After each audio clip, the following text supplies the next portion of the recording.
Welcome to True Crime with Strategic Eyes. Strategic back again.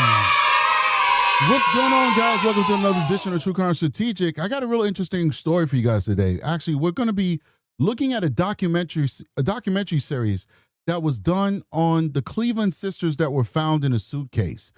This is definitely a very sad story, but my understanding from the research crew is that this story is really going to get deep down into what caused this. Like, how did we get to this moment where a mother basically either by herself or with help, because the last update we did on the story, police are looking into one of the fathers of the kids to see if he was involved in some way, somehow, in the unaliving of these young people.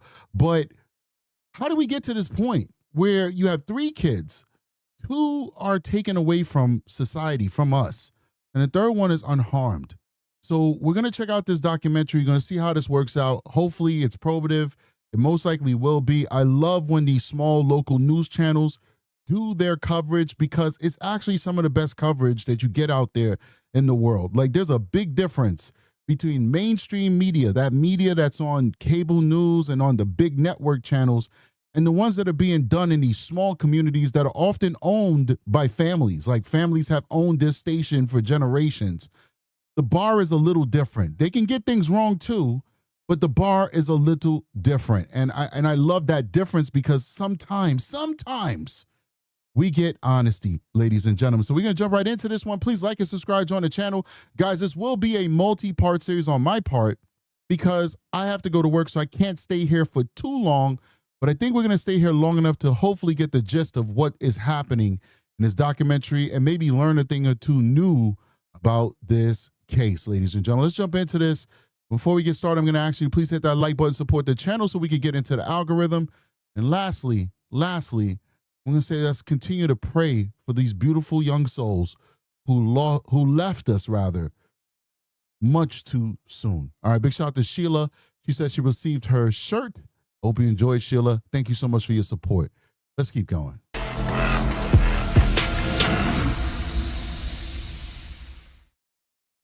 A disturbing discovery. Oh, wait, one more thing. I'm sorry to stop it so quickly, but I've never reacted to anything from this channel before. I would like to say that we are reacting to this with fair use. We will be making this transformative. We will be stopping this and adding our own commentary, but I am reacting to this using the fair use doctrine. All right, let's keep going. Cleveland Police. I just found a head in a suitcase in the park. Leads to another. When homicide detectives arrived, they found not one, but 2 suitcases, each containing the body of a young girl. A little frightening. It just makes me wonder what happened, you know. Launching an urgent search for their identities and their killer. If anyone thinks that the devil is not among us, they're mistaken. Yeah, I agree with that, bro. Okay? They're mistaken. I've been saying that for a while. Y'all think I'm esoteric and all that stuff. The devil is alive and he is working. You better believe it. This man right here is speaking the truth. The devil is among us. Yes. What took place here was demonic. Amen. And a call for help from the public. We're asking if anyone has any information, saw anything suspicious in the area, that they are to contact the Cleveland Division of Police Homicide Unit. 2 little girls, half-sisters, their identities revealed. Their mother charged with their murders. A father who begged for help. I don't get how you can hate your own kids enough to kill them. I don't know, guys. Like I said, I take this with a grain of salt. The news seems to be running with this. I want to run with it too. I want to have empathy, but we can't find any evidence that this man fought for his kids in court. If he has that evidence, he decides to put out as his business, he doesn't have to prove anything to us YouTube people. That's a fact. He's mourning the loss of his daughter and his daughter's half-sibling. But I can't find, me and my research crew, we found parking tickets for this guy. We have found 0 petitions to the court for him to get his child back. And if you listen to the various statements that he's given, one statement is, I've been trying, I was working to do it, it wasn't happening. The other one is, I called a lot of attorneys and they told me that since I don't know where they live or where the baby mama live, I couldn't do nothing because I couldn't serve her. So that's what he said. That is not trying. Calling 1-800 numbers that you see in Google and asking them if they could, and then they say no over the phone, that's not trying to me. But that's what we were able to find out with our search. We may not be able to get the whole picture. Maybe we missed something. I don't know. All I know is that there's no record in the courts that he's ever filed a petition to get custody of this kid. Let's keep going. To bury them, to do all this, and go right there to that home, right there, and live. Now, somebody said that supposedly she hit the two girls homeschooling them. Is that correct? She did homeschool them, but this is the thing. This lady was on public assistance. You can't hide from that. Any attorney could easily do a quick skip search and find exactly where she lives. She was signing leases. She had utilities in her name, and she was getting public assistance. That's not hiding. A quick $20 accurate search on YouTube could get you her address. Quick, not on YouTube, on Google. Like, you just type in background check on Google, and the first 3 paid sponsored websites that come up, who's going to charge you $19.99 for a one-time search or 30-day subscription, could have got you her address. She was not hiding. She just wasn't talking to him, but she was not hiding, because if she was hiding, she was doing a terrible job at it. The evidence that we were able to uncover does not show that he truly tried to get those kids. Let's keep going. Where your kids is dead right here. A community shaken to its core. Because it's going to take a minute for us to heal. That's real. It's going to take a minute for us to heal. So what we need to commit to from this point forward is being the voice for these angels, making sure that justice is done. Now, Deshaun Chapman wants changes to the system he says has denied him a chance to be a father. The 19 Investigates team has been working sources, uncovering hidden details and breaking new developments in this case since the moment these children were found. Right. Now we're taking you inside the investigation. I'm Sarah Goldenberg, and you are listening to Dark Side of the Land.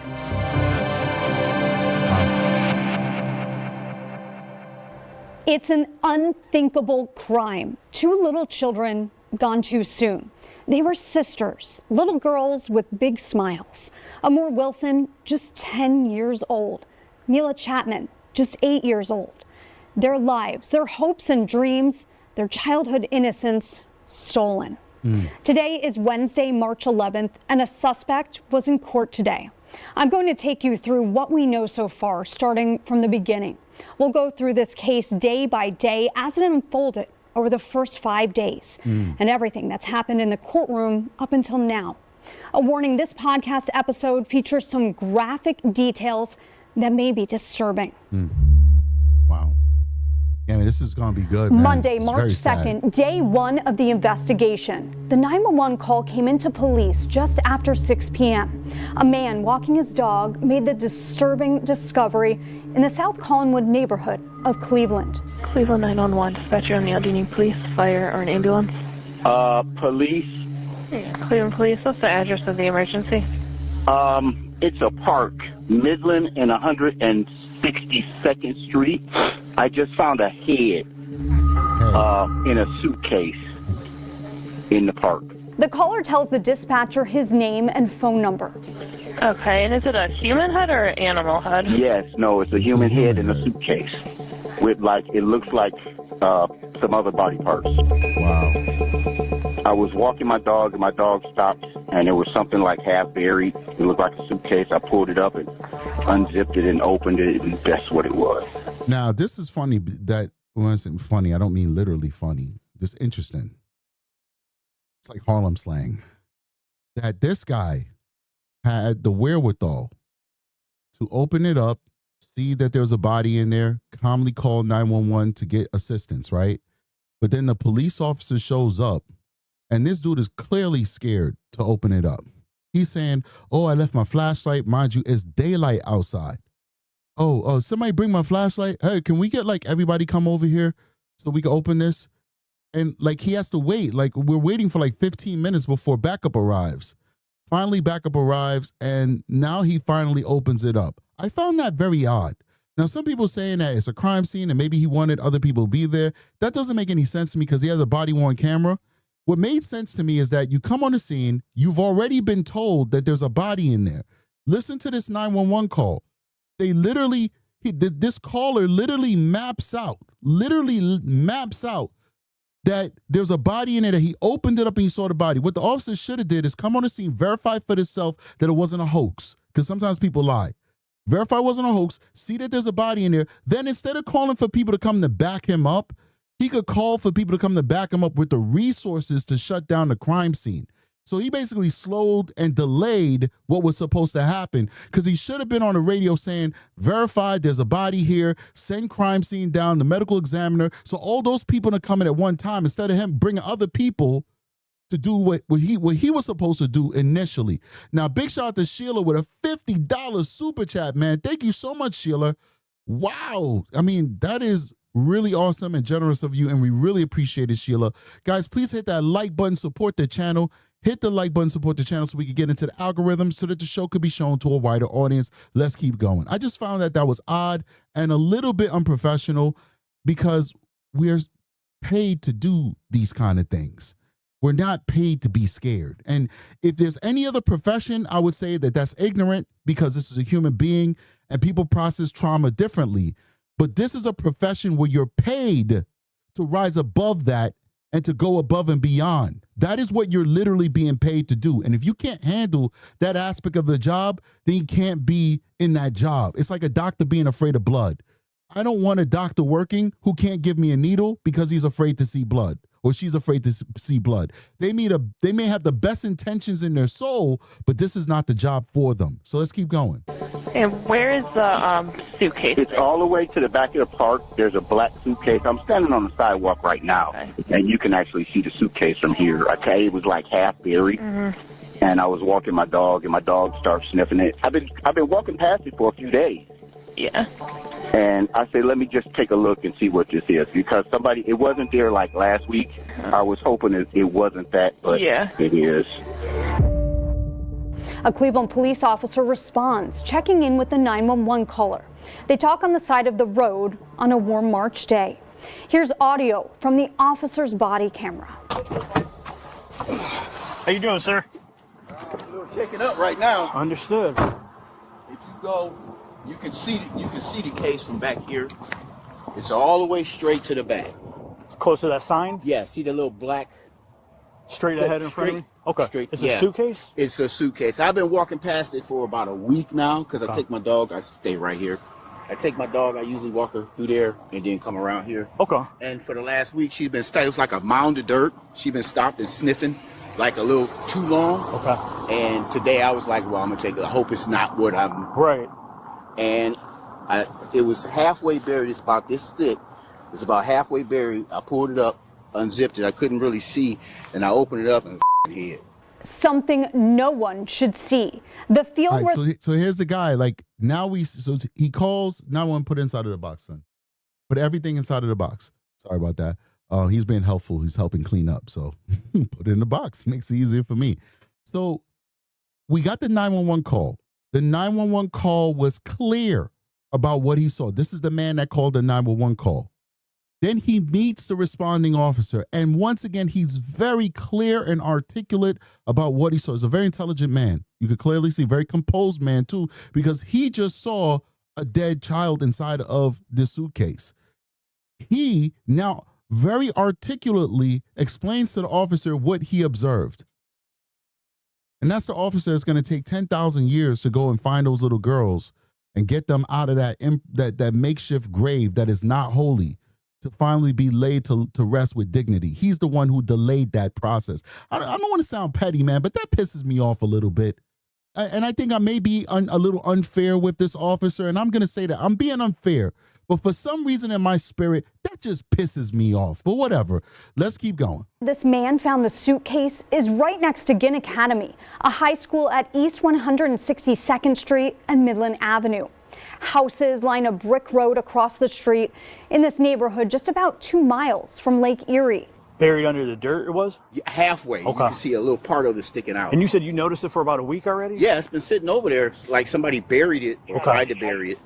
And all right, so I'm going to fast forward past this, because once again, we do want this to be transformative, and we already covered this. And I don't want You know, we can sit here just to watch something we've already covered. You can go check out our previous video where we reacted to this. Let's move on. But before that, I want to answer this question. It's a really good question. Kayla84 asks, question strategic, is it better for someone to open up the case or to leave it and call it in as suspicious? It's a good question. In an ideal world, it's better to leave it and call it in as suspicious so that police could come and it's less contamination. Now we don't have to worry about you contaminating it. Because technically, they got to get a DNA sample from this man because he touched it. Now he's got to give a swab. He's not going to go in a database, of course, because he's not a suspect, but he still is going to go, and his DNA is going to go to the lab and they have to exclude him from the evidence and all that extra stuff. But this is the problem. The problem is that unless you live in like a big city like Los Angeles, New York, Miami, you know, whatever, Washington, D.C., where suspicious packages are like really taken seriously because they could be bombs, right? Most often, these small police departments, they're either not going to send anybody, they'll say they're sending somebody and then they forget about it, they just won't go, or it'll take them a whole day to show up. If you call this in New York, you call this in D.C., somebody's going to show up like that because they don't know what it is. Could it be terrorist related? So I would dare say that if you feel safe, if it doesn't look like it could be a bomb or something like that, it's perfectly okay to do what this man did. Here's a suitcase in the woods. Who's going to put a bomb in the woods? Nobody's going to do that because what? You know, you're just going to blow one person up. People who put bombs want to have maximum destruction. You're not going to get that in the woods or in the middle of a grassy field where these young girls were found. But in general, if you see something suspicious, do not touch it. Call the police. But I'm not mad that this man touched it because I don't think that Cleveland would have went out there to investigate it, considering that they're underpaid and understaffed. There's stabbings, shootings, robberies, burglaries that are happening that are more priority than this suitcase. Would they have showed up? Probably. They probably would have showed up 10 hours later. And we didn't need that either. We needed an immediate response. He did the right thing, but I think you guys understand what I'm trying to say. Let's keep going. Waiting to learn more. What do you think about what was found over there? Shocked? Scared? Yes. A little frightening. It just makes me wonder what happened, you know, and how did that come about? Detectives worked through the night, meticulously collecting evidence. Firefighters and other police. And that's a good point, too. Like we said, he called it in and gave them all the details. I opened up the suitcase and I saw body parts, and the cops still showed up and lollygagged and said, "Where's my flashlight? Hey, Billy Bob, do you know where? Can you check on top of the fridge to see if I left my flashlight? Because I can't see out here, even though it's broad daylight." By the time backup came, it was dark. He was there in the daylight. So look, this guy did everything he could possibly do, even seeing the body and identifying the body to dispatch and the cop in the cop's face, and the cop still found reasons not to open up the suitcase in a timely manner. Think about if he was just said, yo, there's a suspicious suitcase in the woods, and just kept it moving. I doubt they'd have ever showed up. Let's keep going. Police officers have been told to clear the field to preserve the crime scene. The homicide unit checked surrounding houses for surveillance cameras, questioned neighbors, and followed up on tips. Later that night, a slow trickle of information started coming into our newsroom and out to the public. Breaking news alert. We begin with breaking news. Cleveland police finding two bodies in the area of East 162nd Street and Midland Avenue in the South Collinwood neighborhood. The Cleveland Division of Police sent out a press release just after 9 p.m. saying their homicide unit was investigating two suspected homicides. And the bodies found had been sent to the Cuyahoga County Medical Examiner's office for examination. Next, they needed to find their identities and the cause and manner of their deaths. Police said there was no indication of an ongoing threat to public safety. They asked anyone with information to give them a call. And a sleepless night dragged on for homicide detectives and neighbors. Tuesday, day 2 of the investigation. Had these children ever been reported missing before they were found dead? This is a good question. I can't wait for her to answer it because we don't know. because the father said that he put in CPS and that's why him and the mother had a falling out. But before we go any further, I want to give a big shout out to Aki, one of the Queen moderators. She put a $5 super chat saying, see something, say something. And that's definitely something everybody should practice, whether you are called a Karen or not. If you see something, say something. Don't see something, say something just because you see somebody based on their race, gender, or creed. Don't do that, because that's evil. But if you see somebody doing something or you see something that's out of place, yeah, please do call. If you see a black guy, white guy, Chinese guy, Asian guy just checking people's car doors, you need to call 911. If you see a package just sitting on the side of a road, call 911. See something, say something, ladies and gentlemen. And big shout out to everybody who's watching the show right now. We have over 200 people watching this live stream. It's an impromptu live. You had almost no notification. That's a lot of people that's joining us right off the cuff. But we just need you to please hit that like button, support the channel so that we could get into the algorithm, so we could get 200 more people watching this. Please support the channel. Let's keep going. That was a big question that stood out to us in the investigative unit the next morning as we waited for more information. We cover missing child cases all too often, some of them cold cases, and we wondered if this was a recent case or an older case that had remained unsolved. We combed through missing children cases in Northeast Ohio looking for children, possibly girls, reported missing in our area. We checked Cleveland Police's missing persons page and several missing persons databases, but nothing seemed to match. Finally, that afternoon, more from police on the victims and the investigation. They held their first press conference just before 2 o'clock. Here's Cleveland Police Chief Dorothy Todd. We're called. Let's get you live now to the update. Out and located the deceased individual that was in a shallow grave inside of a suitcase. The officers immediately began their investigation as they canvassed the area for any potential evidence on scene. The officers located what appeared to be a second shallow grave, and they could tell that there was a second suitcase in that location. The officers at that time identified that there was a body inside of that second suitcase as well. The medical examiner's office responded out, and they took custody of the individuals and for their further investigation. So we completed our investigation on scene. The only updates we have at this time are that the individuals are 2 juvenile black females. The one individual is suspected to be anywhere between the ages of 8.5 to 13. The second is estimated to be of the age of 10.5 to 14. At this time, there are no clear indicators of the cause of death of the 2 young females. And we're asking if anyone has any information, saw anything suspicious in the area, that they are to contact the Cleveland Division of Police Homicide Unit at 216-623-5464. We will be operating that line 24 hours a day, so someone will be available to answer those calls. Or they can call Crime Stoppers at 216-252-7463. At this time, we don't know how long the juveniles had been at this location. It was some time, so it's not just something that was, we don't have any indication that there's a clear threat to safety. As far as how long those children were hidden in that field, in the suitcases, Chief Todd said it was hard to tell. The first week of March in Ohio, the snow finally started thawing, and she said their detectives were out in the neighborhood looking for more information, including surveillance cameras at their houses. But the difficult part, she said, was finding the timeline of when this happened. How far back do they need to look? Are you working with any other agencies in this? Maybe the FBI, maybe National Center for Missing and Exploited Children, anything like that? We are working with all of our federal, state, and local partners. From Department of Children and Family Services to CMSD to the FBI. This is a priority investigation. As far as your knowledge, have you had any other cases here locally similar to this where children were found in suitcases or missing people or anything like this before? Not that I'm aware of. No.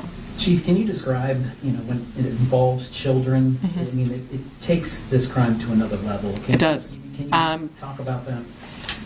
So when you look at that, you have an individual who's a resident who locates it, the trauma that happens right there, and at the end of the day, our officers are just regular people, and something for us to take a further look at.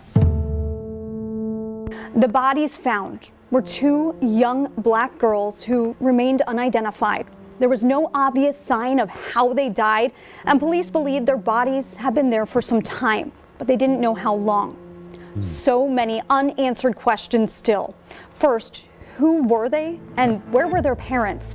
Could these children have been in the foster care system or involved with children and family services? All right, these are good questions. I hope we get answers to them. All right, big shout out to Aki who giving us 5 gift memberships.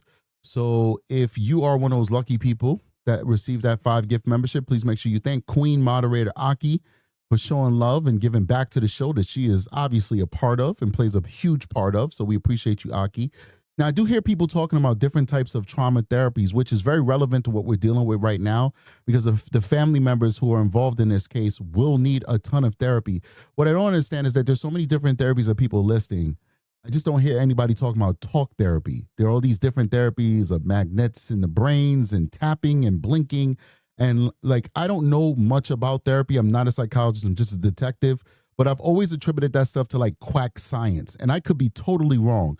What's wrong with just talk therapy? I've been to talk therapy before, and it is amazing. It really just helps you process things. So I really think, and I don't know anything. I could be wrong. These could be revolutionary new sciences on how to deal with trauma. And please do experiment and do whatever you guys want. But sometimes all you need to do is just talk to somebody from my non-scientific point of view. I'm just wondering, do people still have success with just talk therapy instead of all that other stuff that people describe inside of the chat? I'm curious. Please let me know. Let's keep going. Did they go to school? And if so, why did no one ever report them missing? And were the victims from the Cleveland area, or were they from somewhere else? Into the next day, hour by hour, we would learn more. Wednesday, day 3 of the investigation. Investigators continued to work around the clock trying to solve this case. Just after 11 a.m., another big clue came down about the identity of the 2 girls. We learned they were half siblings from the Cuyahoga County Medical Examiner's office. They confirmed this through preliminary DNA relationship testing, but no names yet. These sisters remained unidentified.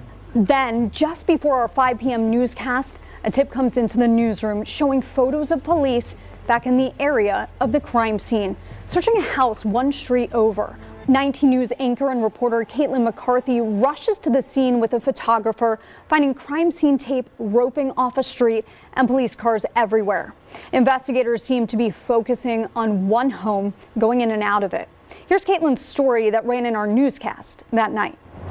Cleveland police investigators spent hours taking evidence from a home here on East 162nd Street in the Collinwood neighborhood. This is across the street from where the 2 girls were found in suitcases buried in shallow graves. Part of the investigation led us to this home, and it's been a nonstop, ongoing investigation. Our homicide unit, it's often not said, but they have been working around the clock in this investigation. Cleveland police say a person of interest has been brought in for questioning involving the 2 young girls buried in a field next to Ginn Academy. The community has been trying to grip this heartbreaking discovery that was made on Monday evening. We spoke with a neighbor who lives close to the home investigators searched. She did not want to show her face. I was just shocked. That's crazy. Who can do something like that to some babies? Councilman Michael Polensik says he wants accountability for whoever did this and justice for these girls. What kind of monster demon would do this to 2 children? Just throw them away like they're garbage. No, not here. Not in Collinwood. No, that don't happen. We're not going to put up with that. We want resolution. We want these 2 children. There's got to be justice for these 2 kids. A somber reminder of where the remains of the girls were found. This small memorial showing that the community will not let them be forgotten. This obviously is difficult in terms of the ages of the victims, And it's no secret that it touches our hearts. Our officers are human just like everyone else, and they're their parents, their grandparents, and it affects them as well, which is, it goes to say that they're committed to resolving this as quickly as possible. And the names of the 2 girls found deceased have not yet been released. Cleveland police say this investigation is ongoing. Reporting in Cleveland, Caitlin McCarthy, 19 News. A person of interest detained, according to Cleveland police, a huge development in the investigation.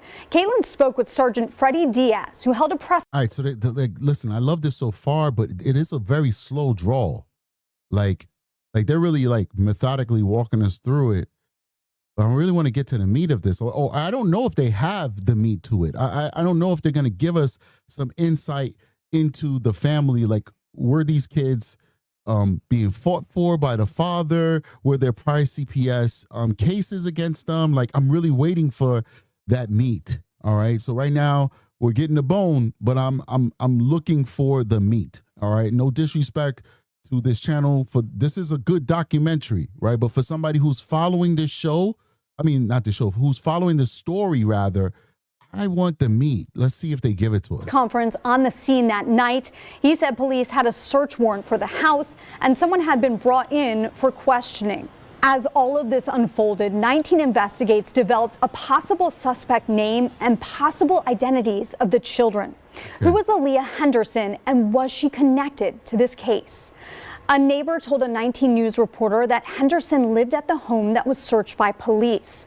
We checked court records and found no prior criminal history for Henderson, but we did find she was evicted from a duplex on Park Hill Avenue in 2022. The landlord accused her of not paying rent for 3 months. A copy of a record from that eviction listed Henderson as the occupant, and it also named Mila Chapman and Amor Wilson, who we would later confirm as the victims. Right. Hours after learning a person of interest was detained, we saw 28-year-old Aaliyah Henderson had been booked into the Cuyahoga County Jail for murder and endangering children. Although she had not been formally charged, we reported Henderson's arrest and that neighbors had connected her to the home that was searched. All right, big shout out. I want to give a big shout out to this person I haven't seen here before, but they're watching from so far away, and I love the fact that we have an international audience. So Dag Nayuna, and I know I just butchered your name, Dag, but she's calling from Iceland. Love from Iceland, man. Wow. We definitely have an international audience. Welcome to the show, and thank you for supporting the channel. Let's keep going. Thursday, day 4 of the investigation, a major announcement that morning. Coming to you from our digital desk, we want to update you on a story that has really gripped Cleveland. An arrest in the case. Cleveland police announced a 28-year-old woman would likely be charged later that day, and then they would release her identity. A flurry of emails poured into our newsroom from police, the mayor's office, and the county, and not long after, we would wind up speaking to one of the victim's fathers. That morning, give me some meat on this, man, because I'm conflicted with this. You guys know I am very biased. I go after these deadbeat fathers. It's personal for me. The first time I talked about a deadbeat dad, I shared with you guys, this is back in the Madeline Soto case, how having a deadbeat father affected me as a person and even as a man today. Really did affect me. My life could have probably been on a whole different trajectory. Listen, I'm not in any way complaining. The Lord has been good to me so far. And I pray that I stay in his favor. But my life could have maybe have gone in a totally different trajectory if I had a father in my life. So I take it personal when these men make children and walk out on them. Now listen, I'm not saying women are perfect. Women have their issues, but I'm not a woman. I can't speak to a woman. I can't understand women's issues. We need another woman to come forward and talk about the issues women have. I could speak for men because I'm a man and I understand men. So I want to give this guy grace because he lost his daughter and her stepsister, or her half-sister rather. But once again, we can't find evidence that this man is the father that he's trying to portray himself to be. He doesn't owe us anything, so he doesn't have to show us any proof.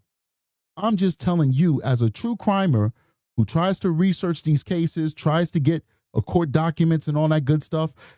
In America, court documents, by and large, are public records. And we can't find this man fighting for his child in public records. But let's keep going. Let's see if the news is able to uncover something we were not able to uncover. And big shout out to Perpetua with a $10 super chat. Thank you so much, Perpetua. We appreciate your continued support. You are amazing. You guys have been very generous today, and we do appreciate it. And hey, man, we need the support because a lot of our shows are not monetized by YouTube. And I suspect that this show is going to probably suffer the same fate. But with your support, it doesn't really matter. So we appreciate you and thank you so much. And whoever might donate with us in the future, we thank you in advance. Let's keep going. Cleveland police laid out in detail what it took to get to this point, saying their homicide unit worked to develop leads by canvassing the area, interviewing witnesses, and reviewing surveillance footage. They didn't have much evidence at first, but police said detectives worked quickly and methodically to advance the investigation. Chief Dorothy Todd said that they developed the evidence needed to make quick identification of a person of interest, ultimately resulting in an arrest. Detectives used intelligence-led policing strategies, technology, and experienced investigative skills to develop probable cause to execute a search warrant at that home on East 162nd Street, and in less than 48 hours, detectives detained a person of interest, and police said recovered substantial evidence related to the case.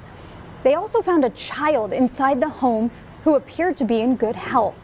Police said the Department of Children and Family Services took custody of that child. Meanwhile, the medical examiner's office continued its investigation to officially identify the two victims. Immediately after that announcement, a response from Cleveland Mayor Justin Bibb came in, thanking homicide detectives and police for their incredible work in this case. He said, quote, their dedication and persistence led to a quick arrest in connection with the tragic deaths of two young children whose bodies were discovered earlier this week. This has shocked our community. We love and protect our young people, and the loss of these two children is unimaginable. Our hearts are with everyone who is grieving this tragedy. Meanwhile, a spokesperson for Cuyahoga County sent a statement out to the media. They've been inundated with questions since the county oversees the Department of Children and Family Services, which deals with child abuse, neglect, foster care, and adoption. They said, quote, we are profoundly saddened by the deaths of these two young girls, which is a tragedy for their families and our entire community. Due to the active criminal investigation into these deaths, as well as the confidentiality obligation of Ohio law, we are unable to disclose any further information at this time. The rain poured that day as these developments came in, and our reporters worked tirelessly out in the field to get more answers and try to track down family members of the girls. Reporter Harry Boomer caught up with a man who said he was one of the victims' fathers at the scene where it happened. We're going to let that interview play out for you. Deshaun Chapman. My condolences, our condolences. Thank you, I appreciate you. Talk to me about what happened and what you feel about what happened. That's the loss of your daughter. I don't know all the details right now. I'm still in contact with the detectives. We're doing the DNA samples, so I get more details within the next couple of days. Okay. But from what I heard, my child's mother killed my daughter Mila Chapman and Amora Wilson. Her other daughter Amora Wilson. I guess Monday. I just found out yesterday when she was arrested. The detectives was looking for me, and they got in contact with me. They wanted me to come and do a DNA sample. Did the DNA sample this morning. Talked to them a little bit. Got a little bit of the news, but not a lot. So a full story will be out in the next couple of days. When was the last time you saw your daughter? I've been looking for my daughter for 5 years. Yeah, all right, bro. Stop the nonsense. He been looking for his daughter for 5 years. She ain't never leave Cleveland. She ain't never leave Cleveland. All you got to do is stand outside of the local Walmart. In fact, we had somebody on the show who would serve that lady every single morning at a local breakfast donut spot. Every morning. Said that she was always smiling. The kids look happy, look cared for and normal. Every single morning, in the drive-thru, because this place didn't have a seating area inside of the store. It's only a drive-thru for you to get your breakfast items. She's seen her every morning. This is Cleveland, man. This is not New York. This is not Los Angeles. This is not Miami, some of the biggest cities in America. This is Cleveland. He only had to do was stand out at a local Walmart for 8 hours and he'd have seen that lady for 5 years. 5 years. Nobody you know saw her nowhere. I don't believe it. I'm sorry. I don't believe it. Now, what our records were able to uncover is that this guy's in and out of prison. So he's choosing the streets over his own kid. I don't care. I don't give mercy to these people just because their kids pass away and now they want to act like they parents of the year. My empathy goes with the victims. My empathy does not extend to the deadbeat parents who did not do enough to protect these kids. I'm sorry. Not sorry. Oh, my God. Take that one to the bank. We see you, brother. We see right through you, brother. Let's keep going with them skinny jeans on. You grown, man. Stop dressing like a teenager.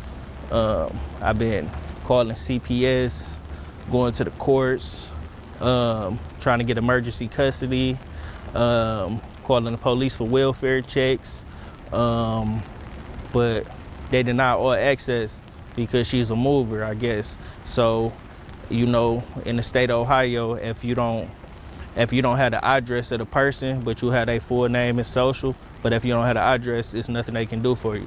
So I've been in. Oh, so let's back that up because look, this is his bull crap excuse. His bull crap. Listen to this bull crap excuse.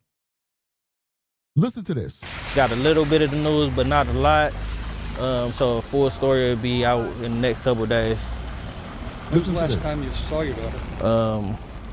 I've been looking for my daughter for 5 years.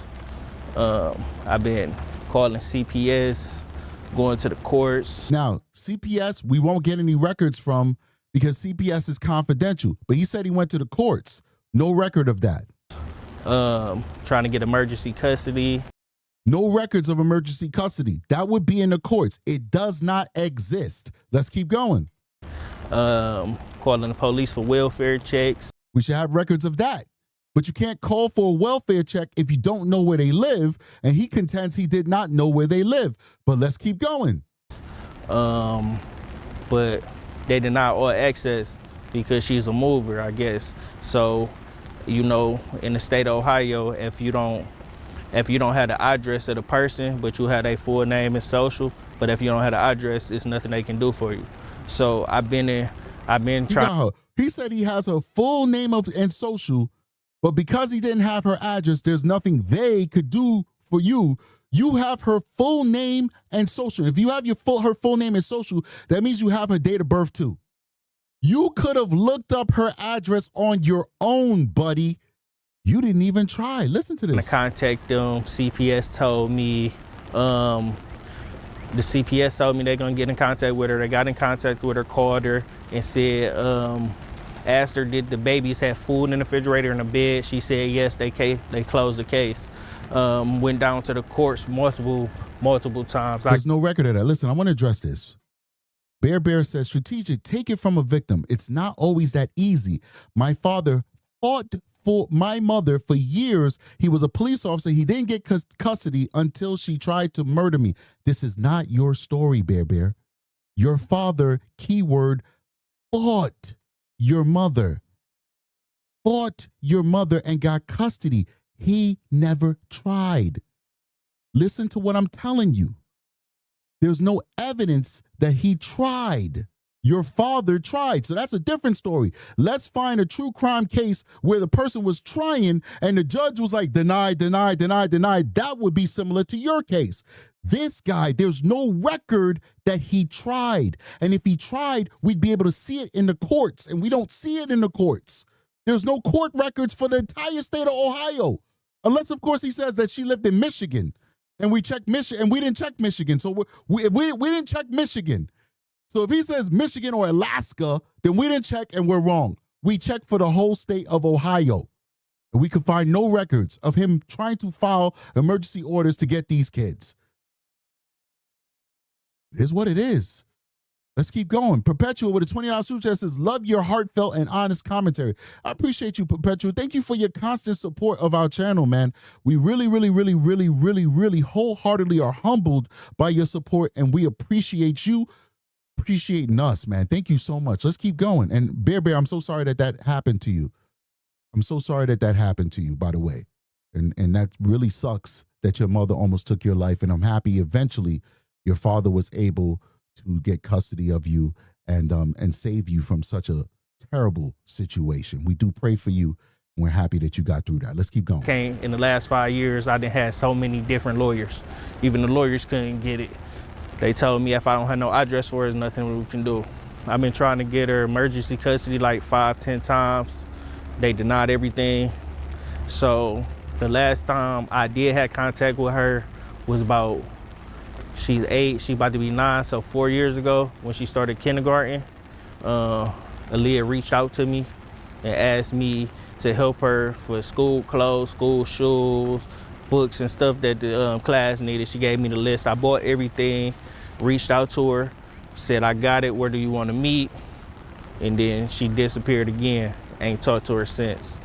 So I've been looking nonstop, and come to find out, yesterday, me and my friends was just talking about how the world's sad with these little girls they found. Come to find out, it's my daughter and another young lady that I was a part of her life too. After watching the news, Deshaun realized it was her and called police. Homicide said they was looking for me, and I contacted them, went up there 7 in the morning to dot all the I's, cross the T's. Tell me what you're thinking, what you're feeling, believing that your daughter has been murdered. What I'm feeling is hate. I ain't gonna lie, I feel hate. But I feel, I asked you numerous occasions. Hold on. Before he responds, it's important. I just want to acknowledge Sharice, 79. I hope that's not the year you was born, Sharice, because you look like you a 1990s baby. You look young. I kid. A little flattery. Thank you, Sharice. I appreciate you. $20 super chat says, goal. I love it. Thank you so much for your generosity, Sharice. You are appreciated. Let's keep going. Let's hear what he has to say about how he feels about what happened. I ain't gonna lie, I feel hate. But I feel, I asked you numerous occasions, just give me my daughter. If it's too much for you, just give me my daughter. I just want my daughter. You told me I'm too family oriented. And you go and do this. All you had to do was give me my daughter. My daughter would be alive today. Both Moore and Mila would be alive today, because we're not gonna go on her father and her father family was looking for him. We're looking for Moore. They wanted her too. It was the same situation. He was looking for her just like I was looking for my daughter. We both was looking for our child. So I just don't believe it, man. I don't believe it. And both of these guys are in and out of jail. It's a fact. I think the other daughter, her father is currently in jail. Both of these guys was in and out of jail. Thanks to God, this guy's not in jail right now. Please stay out of it. Don't go back to jail, bro. But the other guy is still in jail. The only one who's been out for a while is the father of the youngest child that the police are currently looking into. He has not been charged with any crime. I'm not saying he did anything. They just acknowledge that they're currently investigating him. So, listen, I know the law. I know how these things work. I know how to find people. I find people every single day. It's not that hard. That's all I got to say. It's not that hard. And if you file regular custody papers, it is public information, and we will be able to get access to those records in the state of Cleveland. We got traffic tickets for this dude. We got everything but a petition hearing. And I don't want to hear that his mother filed for him or his sisters, cousins, brothers, friends filed for them. That's not their responsibility. It's his responsibility. He should be the petitioner on the paperwork fighting for his kid. And that's all I got to say about that. Let's keep going. Naysayers saying, how could a father do this? They don't know when it comes to this system. The system fell us a lot. It's laws that need to be changed. It's laws that need to be heard. It's so many cases, not only just me, but other people in the community that seen these and called CPS. And everybody ignored everything, every sign, everything. We don't need this to happen no more. They need to sit down and really change laws. What kind of woman was your daughter's mother? Is your daughter's mother?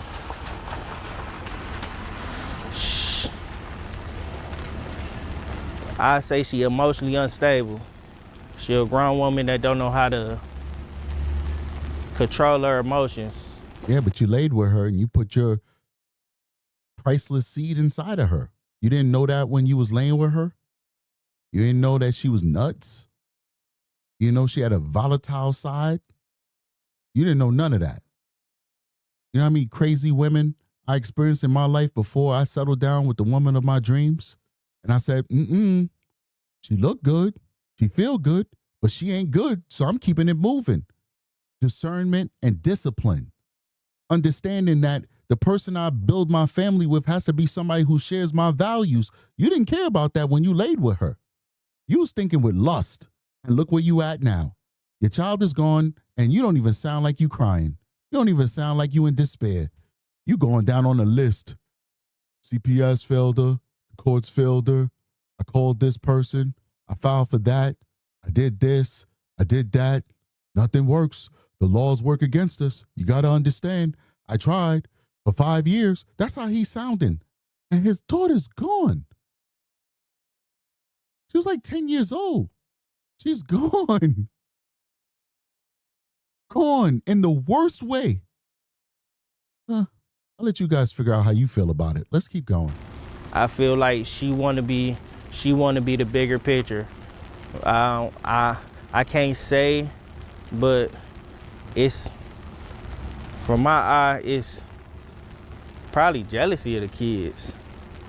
I don't know, but like I don't get how you can hate your own kids enough to kill them, to bury them, to do all this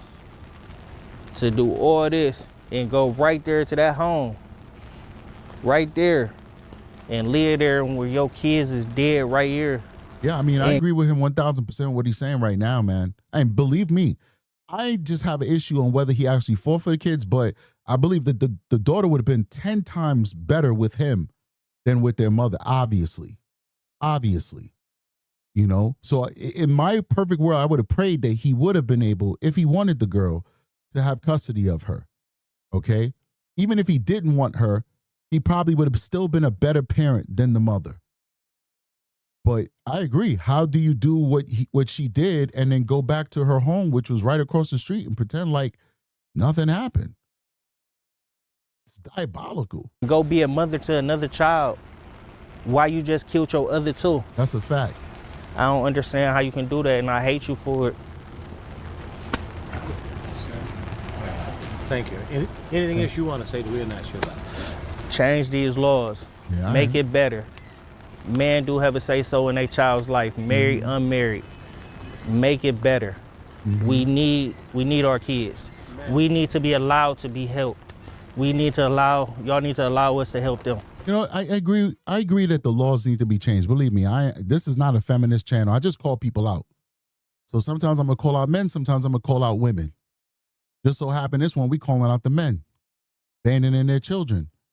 The laws aren't fair to men in many instances. We see that the tides are changing a little bit, where men are starting to get like more rights, more deference in these courts when they're the better provider.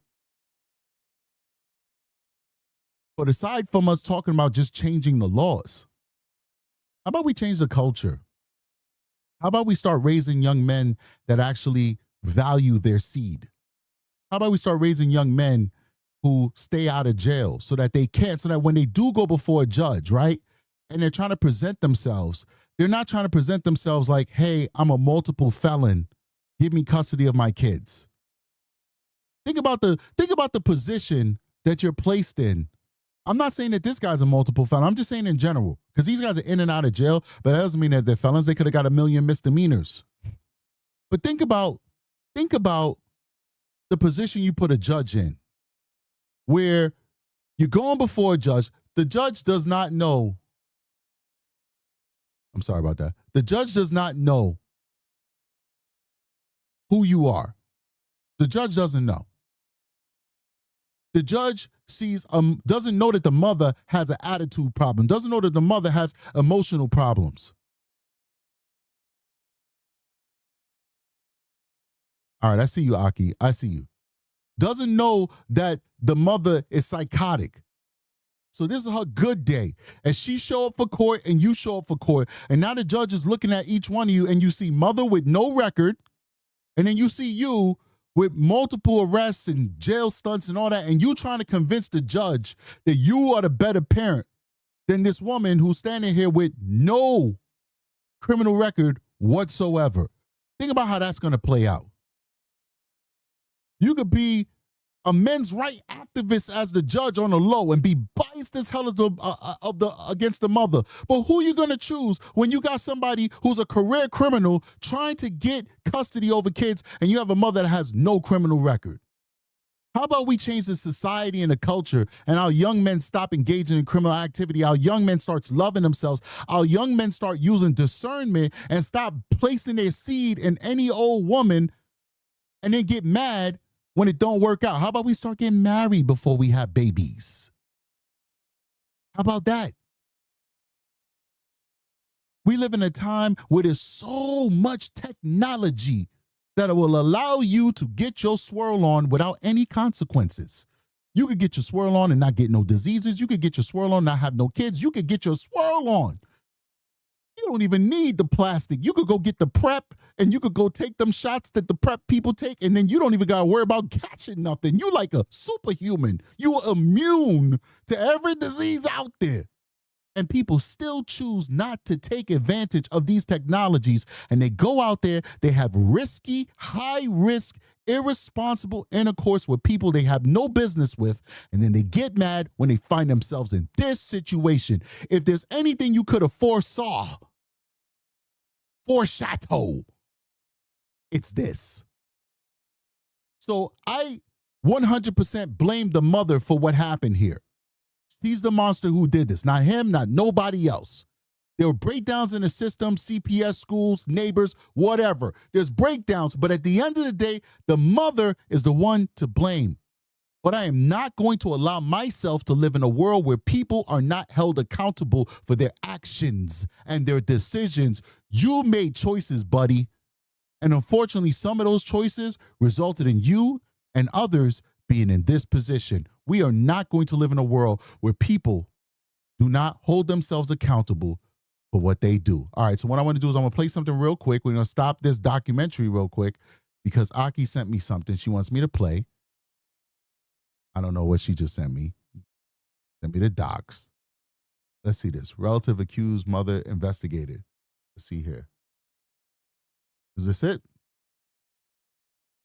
Well, we continue to learn new information about the woman accused of killing her 2 young daughters, then hiding their bodies, burying them partially in suitcases. So court records obtained by 19 News show other family members are also being investigated. Okay, so she wanted me to play basically them talking about the other family members. Okay. Investigated in this case. First at 4, Brittany Ware joins us live from the newsroom to break all of this new information down for us, Brittany.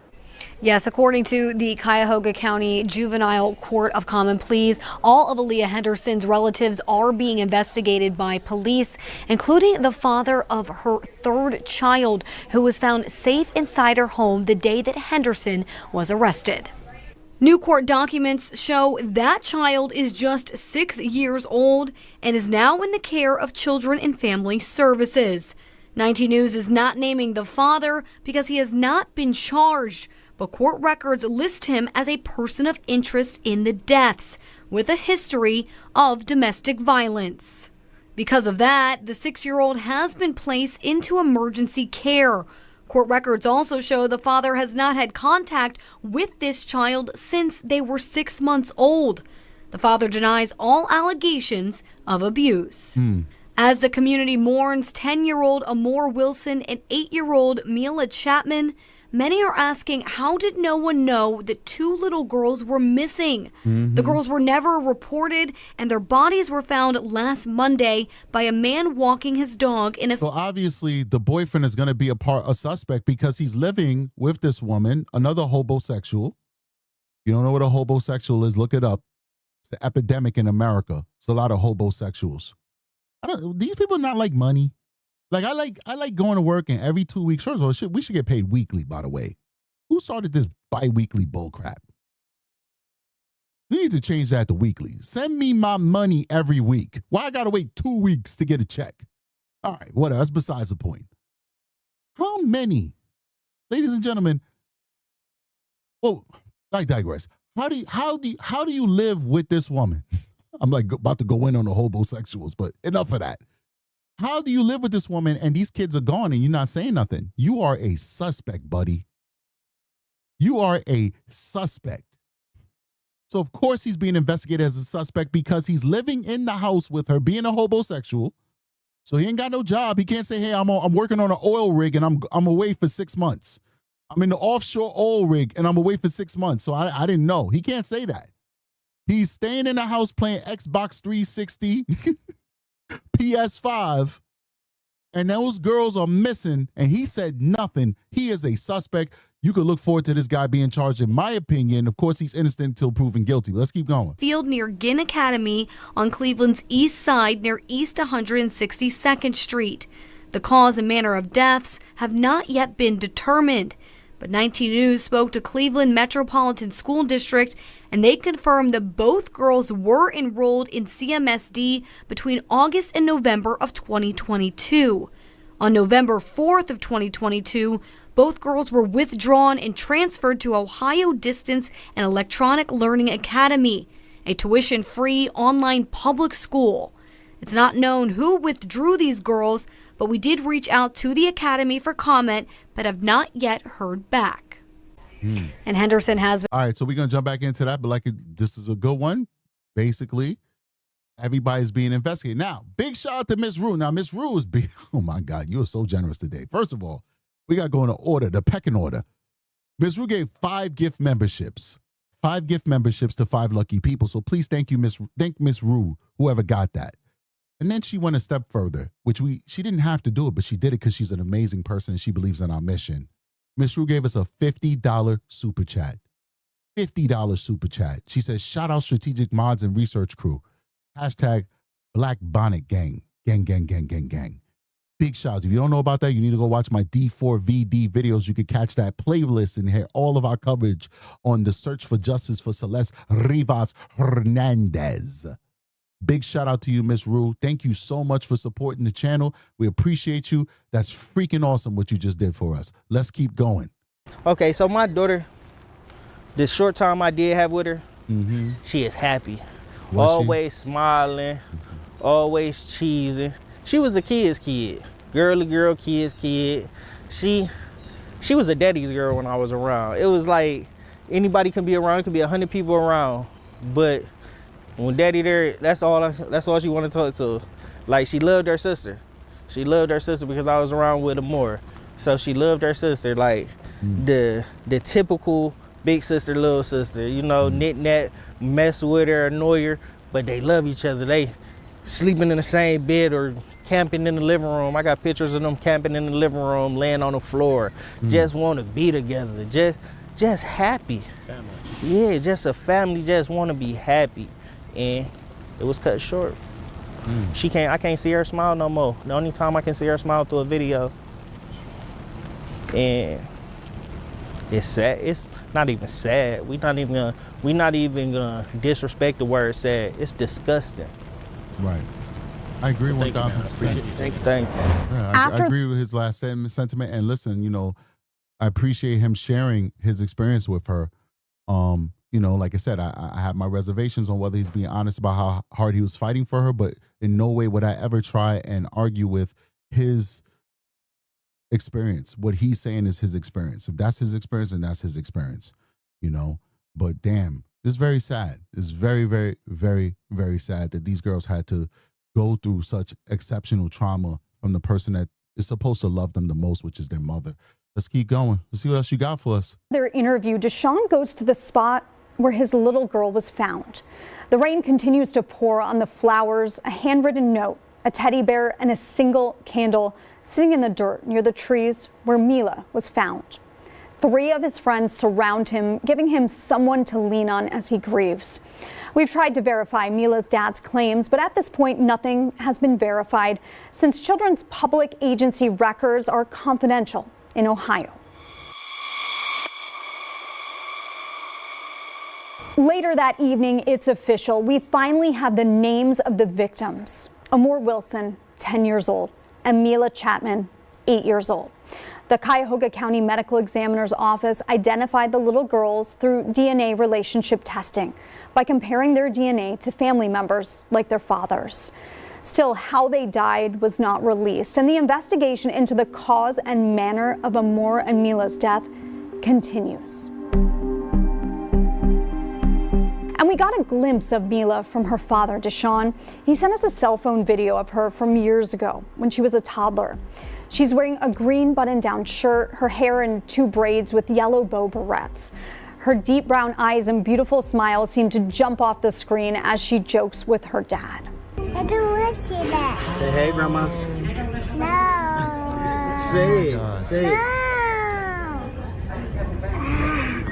Mimi. Say hey, Grandma. Mimi. I want to put my dusty. Oh my gosh.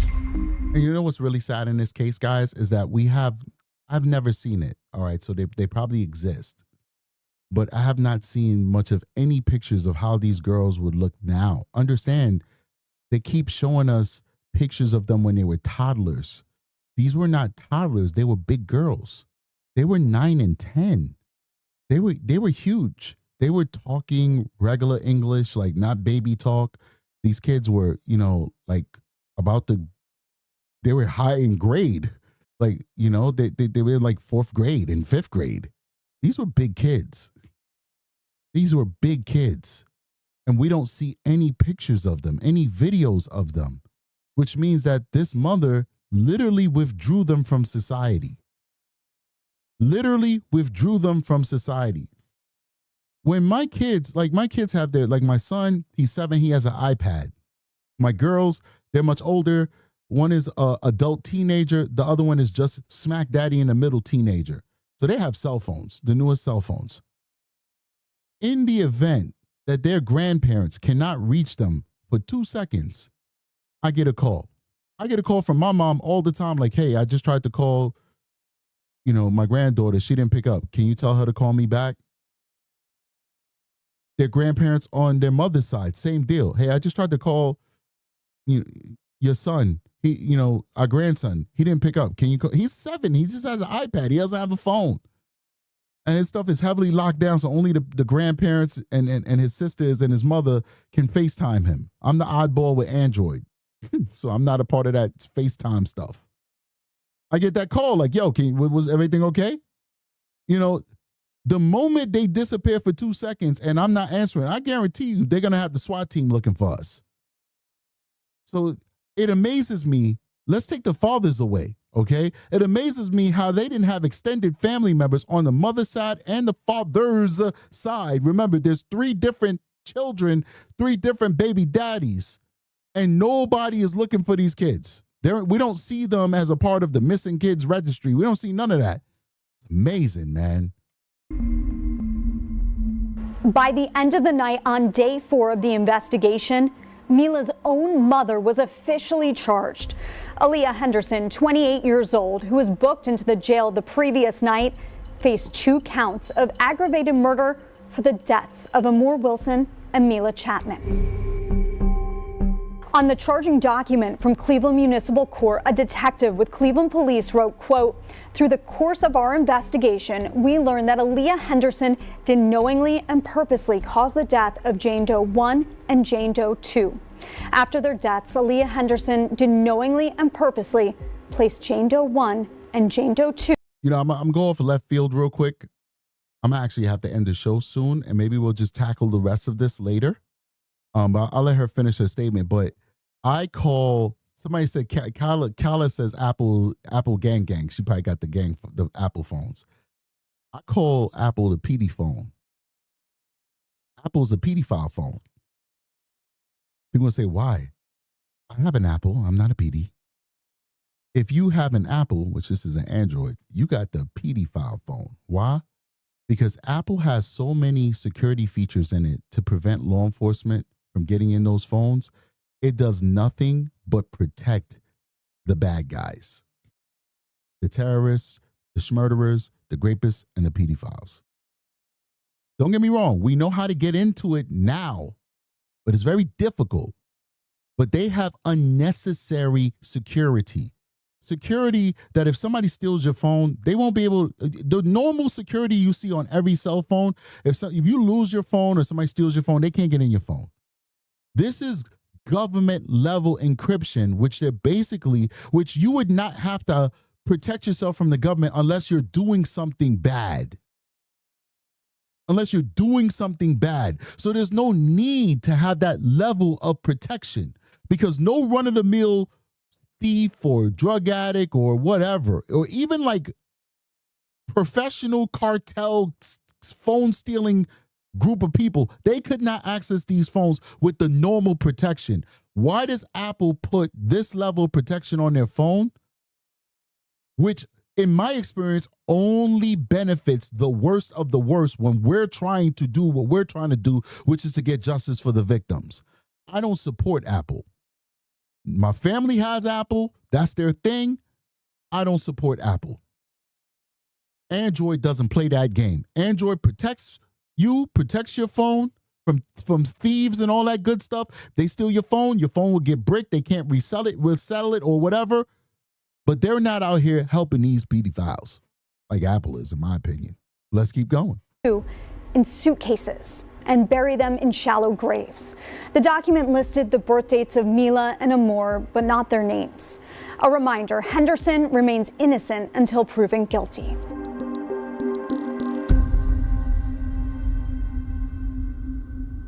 Friday, March 6th, day 5 of the investigation.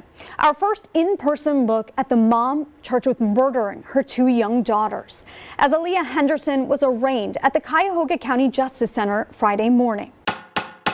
All right. This job court is now open and for the city of Cleveland, pursuant to adjournment. The Honorable Jeffrey Johnson is presiding. There will be no talking. Court is now in session. You may be seated. Good morning, everyone. The very first case judged on the docket is Aaliyah Henderson. She has 2 counts of aggravated murder. 5 corrections officers. Judge looked like an old school pimp. All rise. All right, ladies and gentlemen, have a seat. We're about to make a hearing right now, okay? How do you plead? Guilty or not guilty? You underdig? All dressed in black led her into the courtroom. Henderson was dressed in a Navy jail jumpsuit, her hair up in 2 buns, her hands cuffed behind her. Good morning, Ms. Henderson. I told you. Regarding charges against you, charges that you are presumed innocent. First up, the prosecution. The defendant did cause the death of her 2 daughters, 8 and 10 years old. The badly decomposed bodies of the 2 little girls were found in shallow graves in Cleveland in suitcases. Your Honor, the defendant is 28 years old. She scores a 1 and a 1 on the PSA. I'm saying crazy. She said, I'm about to make a hearing right now. Okay. Has no record noted on the PSA. Your Honor, based on the nature of the allegations and the charges in this case, I would ask for nothing less than a $2 million bond. I would implore the court to consider setting a $2 million bond, cash surety at this point, for the record. Thank you. Thank you. You look crazy, bro. And those pictures we showed, where those pictures at? She was looking like a snack, like a dime piece. Now she look crazy. Look at this photo right here. Let me see here. Let me get that picture. This is the one right here. Look how she look in these pictures. She look good. She cute in these pictures. A little something, something. Get the big hair and all of that. Now look at her. Lord of mercy. Transformers. Shorties in disguise. Nah, nah, nah. She's a transformer, ladies and gentlemen. Damn, she's a transformer, man. You can't trust y'all ladies out here, man. Man, listen, she got that MAC kit. That MAC makeup kit. What's the one that the Sephora kit, man? She's a transformer. Wow, look at her. She look crazy right now. Madam Public Defender. Thank you, Judge. Ms. Henderson is waiving her preliminary hearing on both cases, and I ask for the most reasonable bond you can give her. Tell me a little more about her that you know. Judge, she's been in jail 3 days, and as you've seen the public safety assessment, she's looking for a job and she has a place to live, and all of her life has been in this area. Thank you. Have you seen her? Keywords, all of her life, she's been in this area. I go back to the baby daddy. He been looking for her for 5 years. Cleveland is a small town. It's not tiny. It's a major city, but it's not a big city. All right? When we talk about big city, we're talking about places like New York and Los Angeles, where you could live 5 minutes down the road and there's 40, 50,000 people between you. There's 100,000 people between that 5 minute stretch of road. That's not how Cleveland is, okay? It's not that big. She's lived there her entire life. And this guy's saying he was looking for 5 years and could not find his kid. Let me see. Population of Cleveland, Ohio. Talk to me. 365,000 people. One borough in New York has 2 to 3 million people in it. Manhattan has 2 million people. The Bronx has 3 million people. One borough. This whole city has 365,000 people, ladies and gentlemen. That's a tiny bit of people. You can't tell me you've been looking for your kid for 5 years and this woman has never left Cleveland. She's never left Cleveland. Big shout out to that one girl, Melly, who's joining us as a recruit member. We appreciate you. Thank you for supporting the channel. I think she has her own channel too. Go check her out. Go check out one girl, Melly. You got her own YouTube channel, man. Let's keep going. Jeez, man, you cannot tell me you was looking for your daughter for 5 years and nobody saw her. Not a great aunt, not a third cousin, not your high school homie. Nobody saw her. I don't believe it. Yes, sir. I have. I just said, yes. Let's go with it. So, no history of violence. History 1-1. No history of violence. No convictions. No charges. No charges, baby. No violence, girl. Where my money at? Listen. We've been doing this for a long time. I've seen a lot of evil people. I've looked in the eyes of demons. I know when I see a crazy person. And I know when I see somebody who just don't give a... Where my beeper at? Oh, perfect one. I know when I see somebody who don't give a... She look like she don't give a...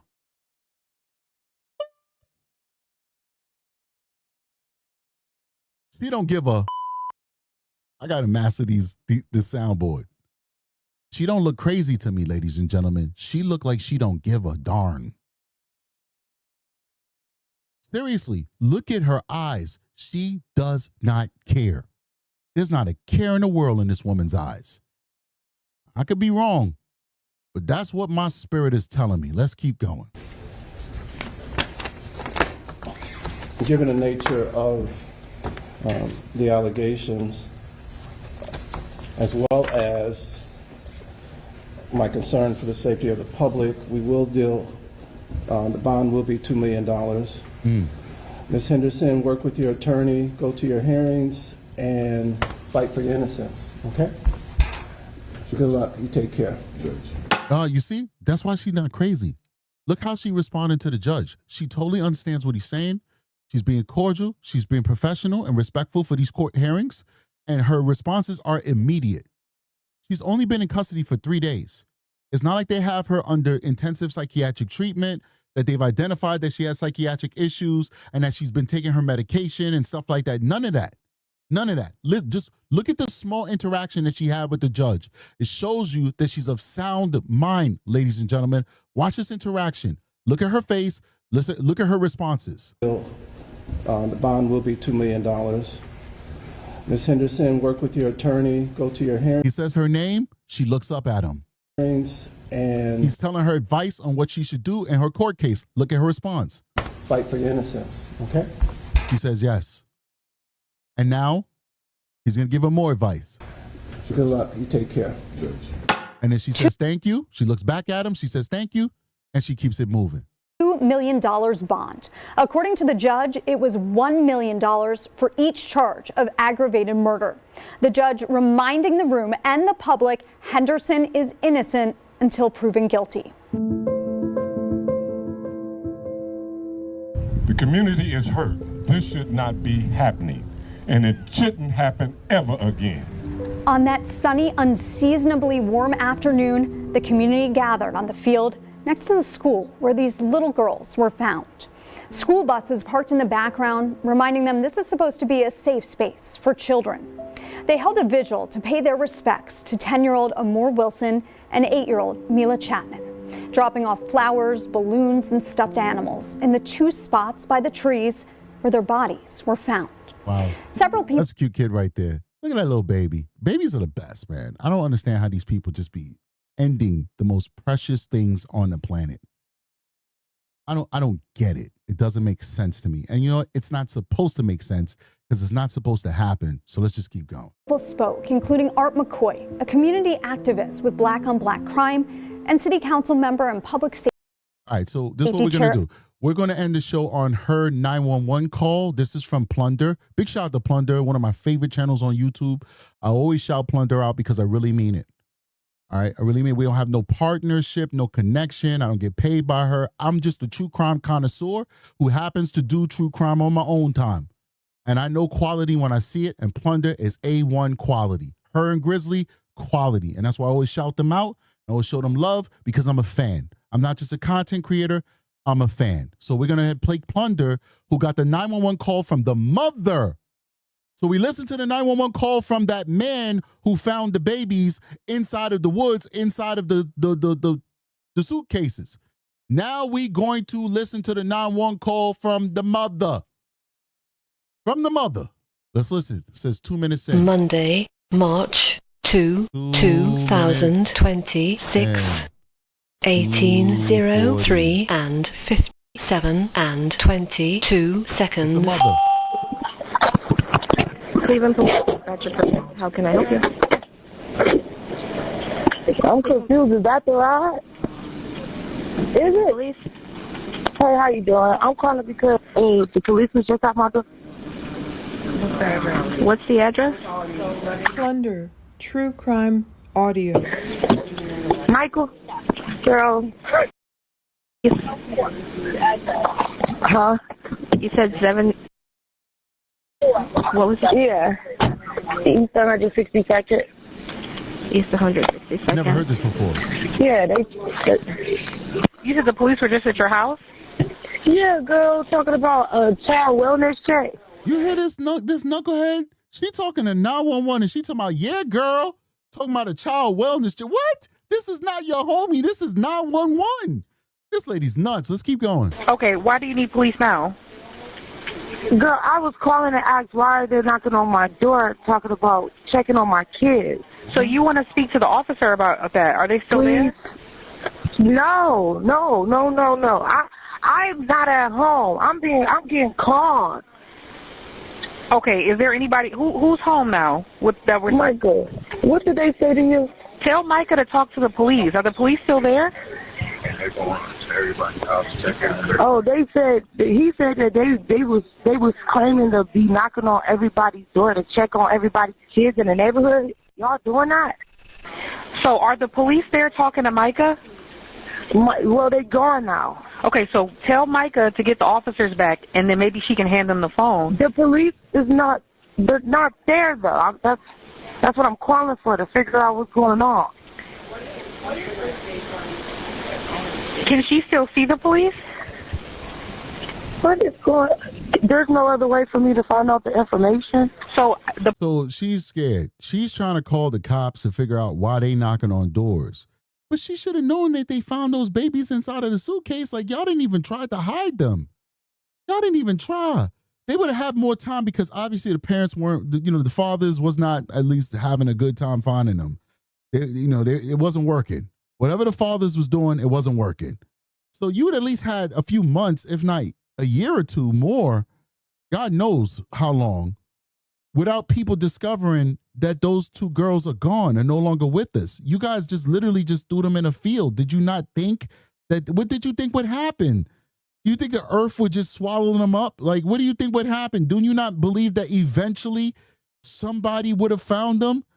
Like, you would have had a better chance hiding if you just would have waited till the garbage truck come and literally just throw it in the back. Oh, I got this is heavy, and just throw it in the back of the garbage truck. Like, are you kidding me?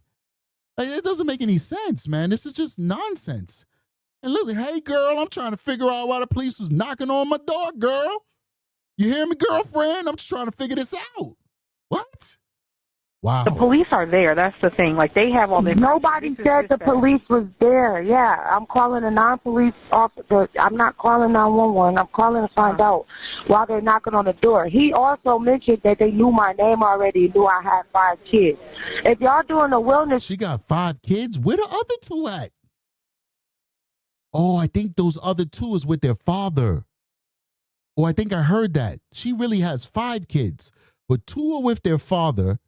1 is with the guy who's living with them, the homosexual, and then the 2 girls are unfortunately deceased. Wow. These folks are nuts, poor as F, and make 1 million babies. It doesn't make sense. You hate kids, but you make 1 million babies. It doesn't make sense. Let's keep going, man. Check on every house on the street. How do you know my information, how many kids I have? That's what I'm saying. So the officers that is there, they have all the information that you need. Michael. So I'm saying... Can you let them know that they're not... Let her know that you're Michael. Hello? Yes. Yeah, my name is Michael Franklin. Sir, do you still see the officers? No, they're gone. They were here. So she says she's not home, but she just did a Star Trek and teleported her phone to her house so that Michael could speak. She just said, I'm not home. But you are home because you're home with Michael, and Michael's the one who said that the cops was just at the door. Now, the fact that Michael knows that these 2 children exist and that they're gone and he's playing this game, send him to jail. I'm sorry. My God. He needs to go to jail. I don't care if he helped her or not. He knows that these kids are missing. He knows that those kids should be living in that house. He knows he needs to go to jail. Oh, my God. Let's keep going. They need to feed this man to Bubba. They need to feed him to Bubba in cell block 4. Because you knew, Michael, and you did nothing. Earlier, and we were trying to figure out what was going on. Was that why were they stopping by? So typically what you want to do is when the officer is there, you ask them what they want because they can give you all the information. They were at the door lying about knocking on everybody else's door, checking on their kids. They knew my name. They knew how many kids I had. They asked me for my information. They said they had a 440 number for me. How do they have all that information if they're doing a well? Hello? Okay, I think that's better. What's your name, ma'am? They put her on speakerphone. That wasn't even smooth. That wasn't even smooth. All right. Clearly she's nuts. And I don't mean nuts like she's crazy. She's just dumb. And obviously, she's now making her case like, I know y'all looking for me. Well, of course you know they looking for you. Do you not remember what you did to those 2 young people? You don't remember? You don't remember what you did to your kids, to your daughter? I keep saying the C word, the K word, and the C word. And they're gonna make us pay. We can't say those words on YouTube. Let's say daughters. You know what you did to your daughters.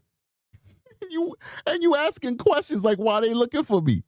Unbelievable. Are you talking to me or somebody else? I'm talking to you. What's your name, ma'am? Deshay Crater. They had my number. They said they had a 440 number for me and everything. So typically, I understand your frustration, but when we think it's not a frustration. It's just I feel like they knocked on the door lying. Okay, so about what they were really at my door for. Because okay, so you want us to say, "Hey, we're here because we think you killed your daughters." Hi, anybody home? Oh, it's so nice to meet you today. Hi, I'm Detective Strategic. I'm here because I think you killed your daughters. We just found your daughters in 2 suitcases inside of the woods or the edge of the woods. You want to talk about it? Oh my gosh.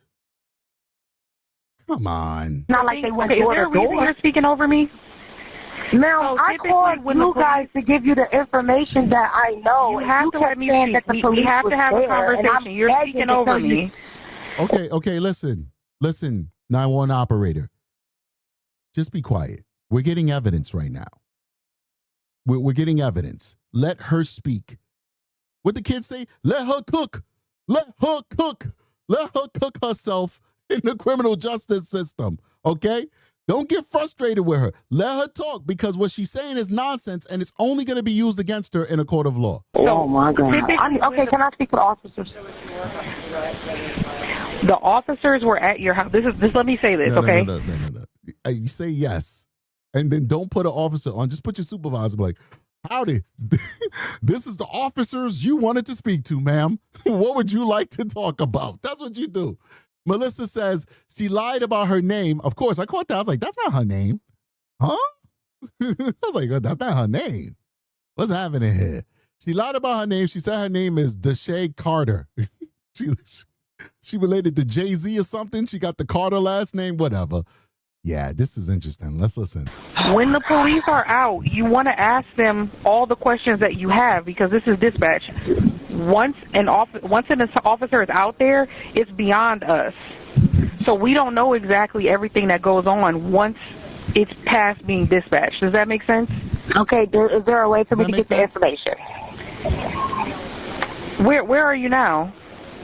I have court this morning. I have things that I am doing. I am not at home. Does that make sense? Okay, so what's your address? We can send an officer back out there so you can ask whatever questions Ma'am, I just said I'm on my way to court. Why would you send an officer to my house? Is Michael at your house? Does that make sense? Is anybody home that can speak? She is an unsophisticated person that thought she could call dispatch to fish and find out where law enforcement is at in their investigation. She has no interest in actually speaking to law enforcement, no interest in actually trying to figure out why law enforcement was at her house. She knows exactly why law enforcement was at her house. She called dispatch thinking that she could fish for information because she's an idioto. But let's keep going. The police? I just told you what they said to the person that was home. Okay, so what I'm saying is we can send someone back out there if you have questions. Okay, ma'am, I'm not at home, though. Is there another way? Can we move on, please? So what you want to do? Is there another way for me to find out information about why they at my house? Yeah, that's exactly. She just told on herself. Is there another way that I can find out what you guys got on me so I can start making arrangements? So I could give my mama the password to my CashApp. Because, they don't have no bank accounts. What's the Chase bank account, huh? What's Citibank? Huh? What's the credit union? No, I do all my banking through CashApp. I need to give my mother my CashApp password before they arrest me. Let's keep going. You want to know why the police are at your house. Is there? Do I have to come down there? Yes. Hold on. Is there somebody at your house that can speak to? I'll be like, yes, please come down here. Please come down to the county jail. We would like to talk to you. Police. No, listen. Nobody's at my house. Nobody's asking for nobody to pull up. I am calling to get the information. You keep trying to send people out. Because I can't give you anything over. That's my job. I'm dispatch. I send people out for a living. The phone. You typically want to speak to an officer I would like to. Do you have a?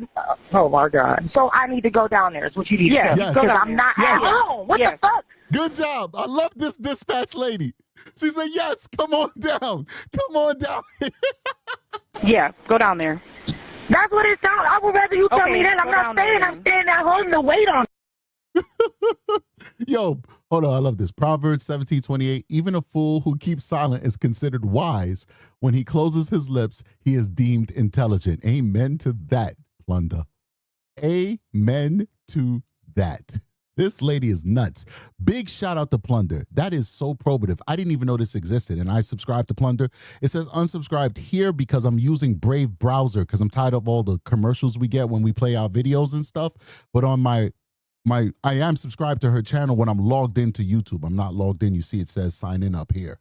So yeah, definitely. Please subscribe to Plunder. I'm a big fan. I subscribe also to her Patreon, where all this stuff comes out first on the Patreon before it comes out to her main channel. So please subscribe to her Patreon and subscribe to her channel. This is probative. Big shout out to Aki for bringing this to my attention. I didn't even know this existed. This literally cracks this case wide open. Does that make sense? I mean, that was the most guiltiest knowledge I have ever heard in the last 2 weeks. It don't take long to get it topped because these criminals are so idiotic. You can't even say my whole life because in another day or two, you're going to hear something else that's going to top the thing you heard the week prior. Anyway, you guys are amazing, man. We had a really good time. I really do appreciate the good job that, what's the name of this channel did? I got to definitely show them some love. That News 19 did, 19 News rather, of Cleveland. They did a really good job with their documentary. And big shout out to Plunder with the amazing audio that she was able to get at her own expense and give to the rest of us for free. We do appreciate her. Guys, I got to go to work. Got to get ready, get the hell out of here. Please make sure you hit the like button, support the channel so we can get into the algorithm so the show can grow. Big shout out to everybody who blessed us with super chats today. Everybody who blessed us with gift memberships today. You guys are the best audience on YouTube. Hands down, full stop, point blank, period. I'll see you guys on the next one. Strategic is out of here. Peace.